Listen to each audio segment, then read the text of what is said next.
Hello. There you are.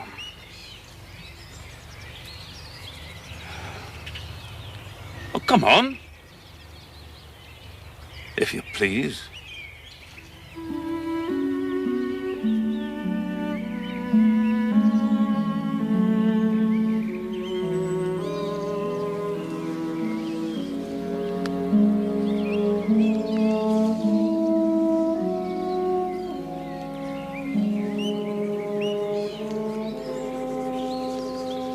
And this is Jane Eyre.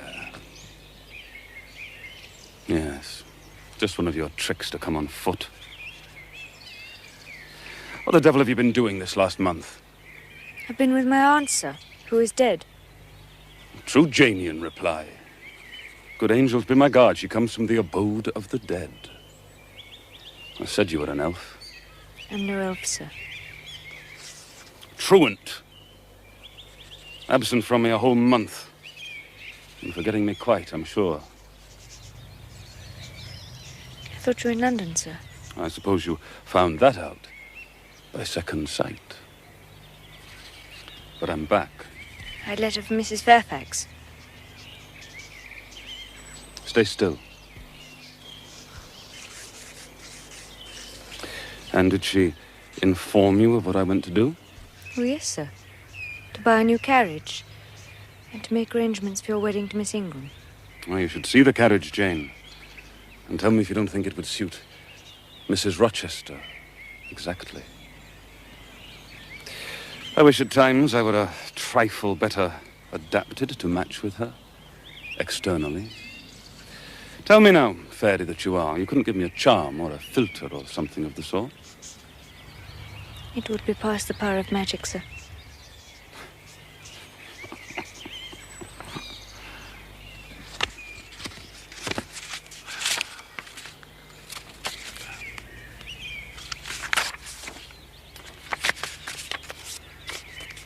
Off with you, then. Go and stay your weary little wandering feet at a friend's threshold.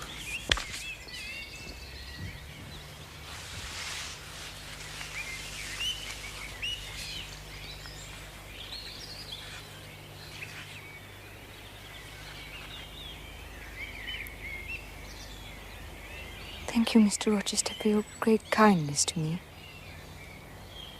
I'm strangely glad to be back again. And wherever you are is my home. My only home.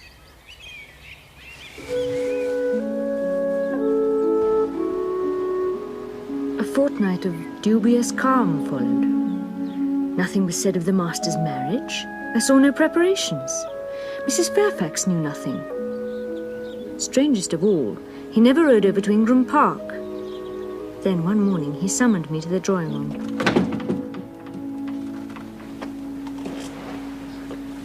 Sit down. Now, Jane, Thornfield is a pleasant place, is it not? Yes, sir. And you must have become, in some degree, attached to the house? I am indeed, sir. And to that foolish little child, Adele. Even to simple Dame Fairfax. I have an affection for them both, sir. And would be sorry to part with them? Yes, sir. Pity. It's always the way. The sooner you're settled in a pleasant resting place, then you must rise and move on. Must I leave Thornfield, sir? Yes, I'm sorry, Jane. I believe indeed you must. I shall be ready when the order comes, sir. It is come now. Then you are to be married. Exactly. Precisely. With your usual acuteness, you have hit the nail straight on the head. Soon, sir? Very soon, my Miss Eyre. And you'll remember, the first time I intimated that I intended to take Miss Ingram to my bosom, you said, with that discretion I admire in you, that you and little Adele had better trot forthwith. I shall seek another situation immediately, sir. In a month, I hope to be a bridegroom. In the interim, I will myself look out for employment for you. I'm sorry to put you to any kind of trouble. No need to apologize. You've done your duty well. You have a sort of claim upon me. Indeed, I had heard of a situation that may suit. The 5 daughters of a Mrs. Dionysius O'Gall in Western Ireland. Ireland? Oh, you like Ireland, I think. They're very warm-hearted people there, they say. But it is so far away. From what? Well, from England and from Thornfield. And? From you, sir.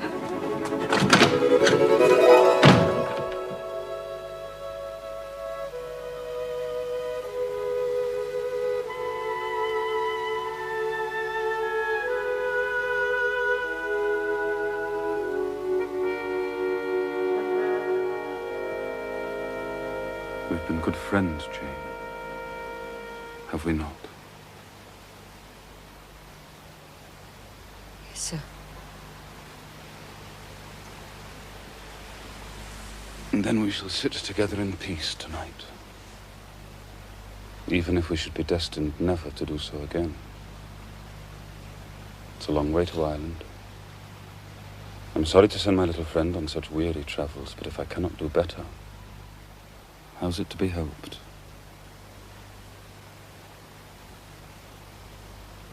Are you anything akin to me, Jane, do you think? Because I have a strange feeling with regard to you. Especially when you're near to me as now.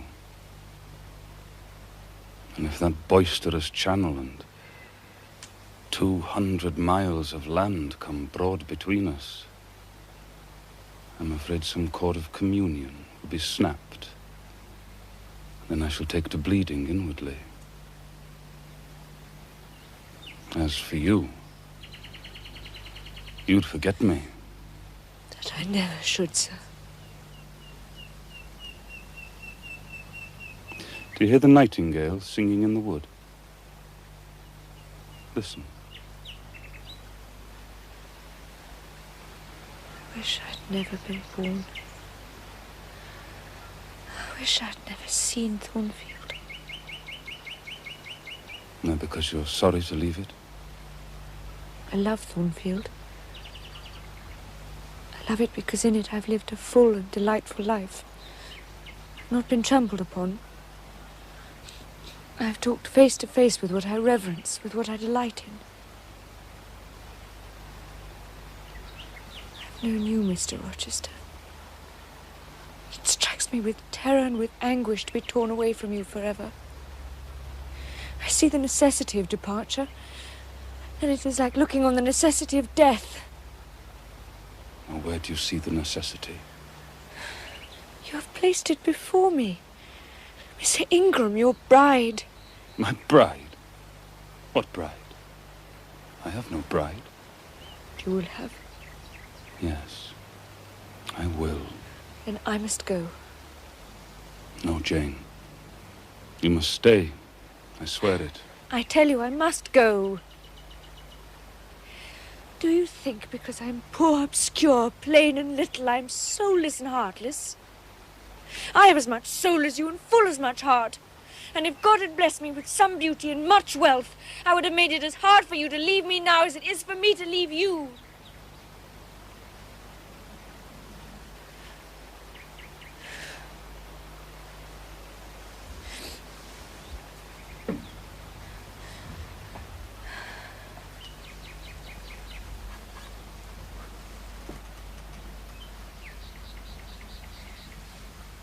It is my spirit which addresses your spirit. Just as though both had passed through the grave and we stood at God's feet equal. As we are. As we are. So.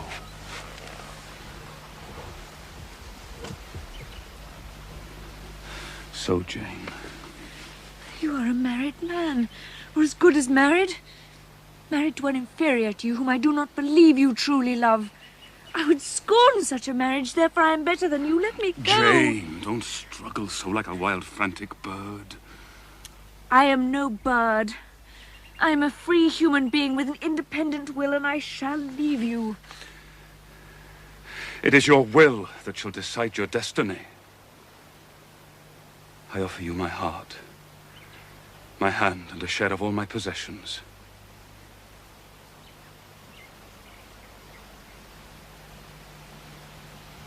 You play a farce with me.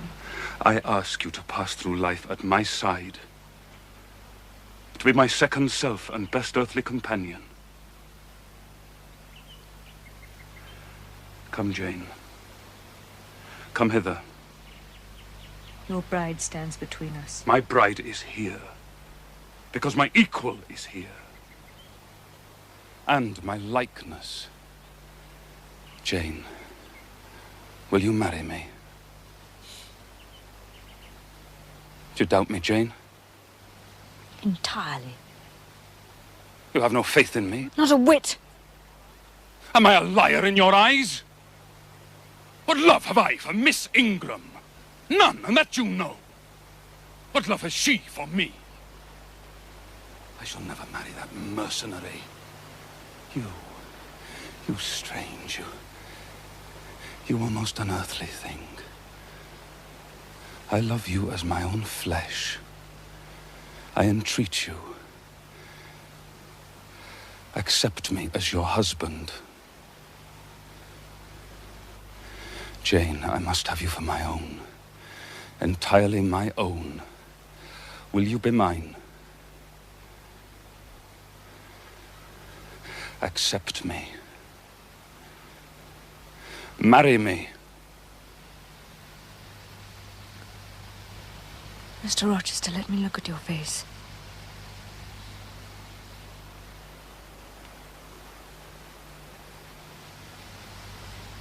Are you in earnest? You truly love me? Do you sincerely wish me to be your wife? I do. And if an oath is necessary to satisfy, I swear it. Then, sir, I will marry you. Make my happiness. I will make yours.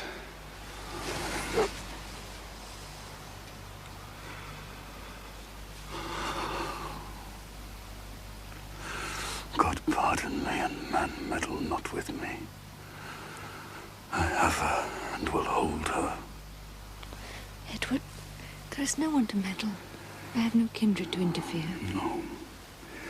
That's the best of it. Are you happy, Jane? Yes. It will atone. It will atone. My love and constancy will expiate. God will judge me kindly. For man's opinion, I defy it. Edward.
Oh, come and bid me good morning, Jane. Oh, you look blooming and smiling and pretty, truly pretty this morning. Is this my pale little elf? Is this my mustard seed? It is Jane Eyre, sir. Soon to be Jane Rochester. In 4 weeks, Janet, not a day more. What, you're blushing? What's that for? Jane Rochester, it seems so strange. Yes, Mrs. Rochester. Edward Fairfax Rochester's girl bride. Human beings never enjoy complete happiness in this world. I'm no exception. It's a daydream. Which I can and will realise. I wrote this morning to my banker in London to send me certain jewels he has in his keeping. I shall pour them into your lap. No. I shall hang diamond chains around your neck. Oh, please do not speak to me as though I were a beauty. I am your plain Quakerish governess. You are a beauty in my eyes. And I shall make the world acknowledge you a beauty. And then you won't know me. I shan't be Jane Eyre any longer. I don't speak to you as though you were handsome, though I love you dearly. Too dearly to flatter you. Please, don't flatter me. Please, don't send the letter.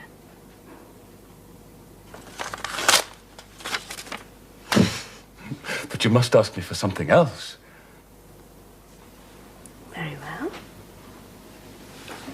My curiosity is much piqued on one matter. What? Curiosity is a dangerous petition, Jane. Why did you go to such pains to make me believe you wished to marry Miss Ingram? Is that all? Thank God it's no worse. Well, I confess, even though I risk rousing that fiery indignation of yours that I wanted to make you as madly in love with me as I was with you, I tried to arouse your jealousy. That was a burning shame, sir. Did you not think of Miss Ingram's feelings? Miss Ingram's feelings were no more than pride and greed. She was glad to be rid of me. You have a curious, designing mind, Mr. Rochester. Well, my principles were never trained, Miss Eyre. I am so astonished. I hardly know what to say to you, Miss Eyre. Have you accepted him? Yes. I could never have thought it. He means to marry you? He tells me so. Well, it passes me. Well, no doubt it is true, since you say so. There are 20 years of difference in your ages. He might almost be your father. Oh, no, indeed, Mrs. Fairfax. And no one who saw us together would suspect it for an instant. Mr. Rochester looks as young and is as young as many men at 25. Is it really only for love he is marrying you? Oh, I'm sorry, I do not wish to grieve you. But you are so young and so little acquainted with men. I wish to put you on your guard. Against what, Mrs. Fairfax? In this case, I do fear that there may be something found different to what either you or I expect. Why? Am I a monster? Is it impossible that Mr. Rochester should have a sincere affection for me? No, I dare say he is fond of you. But gentlemen in his station are not accustomed to marry their governesses. There have been times when, for your sake, I have been a little uneasy at his marked preference, and have wished to put you on your guard. But I did not like to suggest the possibility of wrong. Wrong. Mrs. Fairfax, we are marrying. Last night, I cannot tell you what I suffered when I saw you coming in with him at such a late hour. It is enough that all was right. I hope all will be right in the end.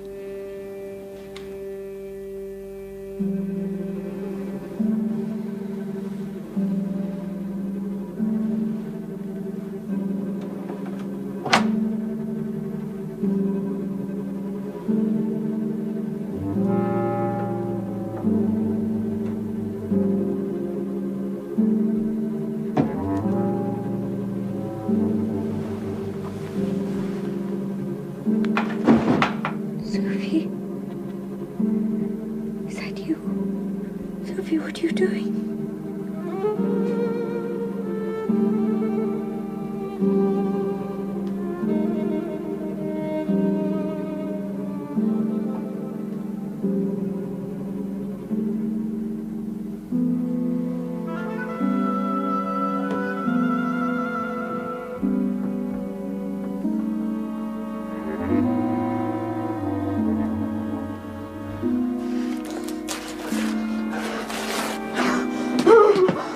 This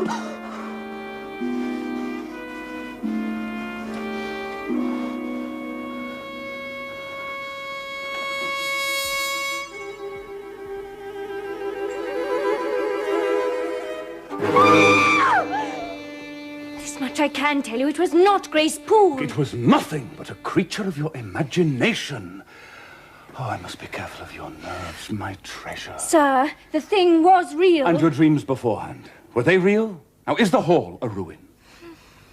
You had another dream, Jane.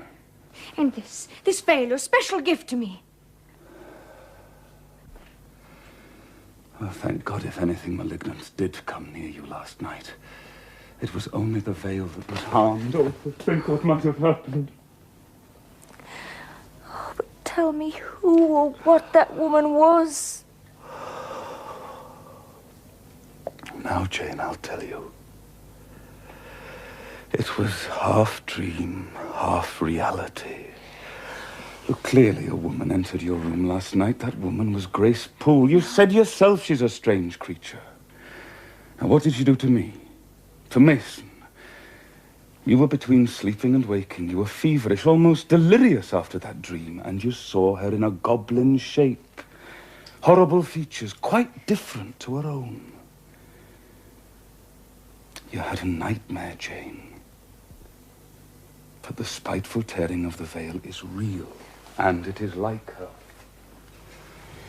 Then why do you keep... You would ask me yet again why I keep such a woman in my house!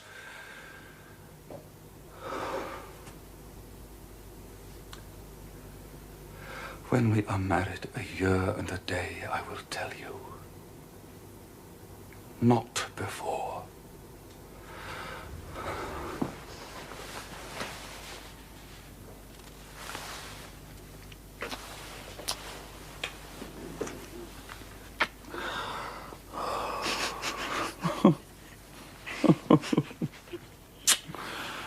Are you satisfied? I'll go and finish my packing.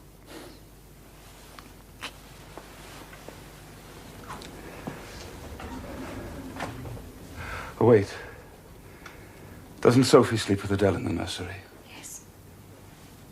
You'd better share it with them tonight, Jane. I will do so gladly. And lock the door on the inside. Sleep well. No nightmares tonight, dearest. Dream of happiness.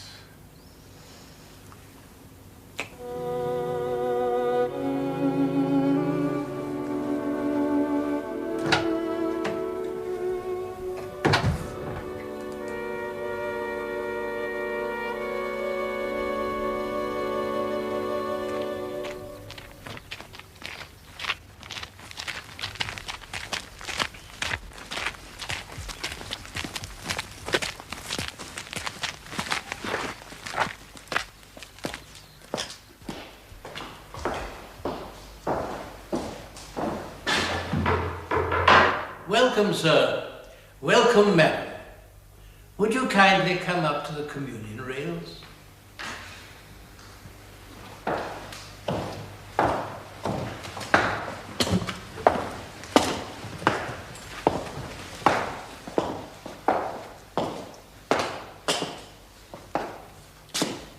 This is a most happy occasion. Mr. Rochester, I have had the privilege many times... Shall we proceed, Mr. Wood? Why, of course. Dearly beloved, we are gathered here in the sight of God and in the face of this congregation to join together this man and this woman in any just cause why they may not lawfully be joined together. Let him now speak, or else hereafter ever hold his peace.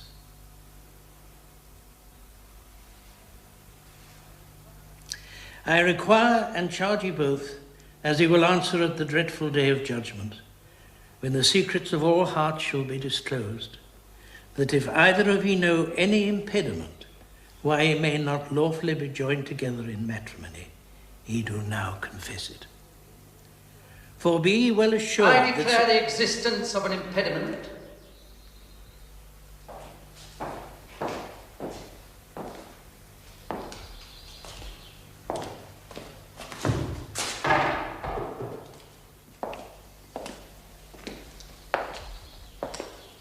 marriage cannot go on. Proceed. I cannot proceed without some inquiry as to what has been said. I'm in a condition to prove my allegation. An insuperable impediment to this marriage exists. Please explain, sir. It consists in the existence of a previous marriage. Mr. Rochester has a wife now living.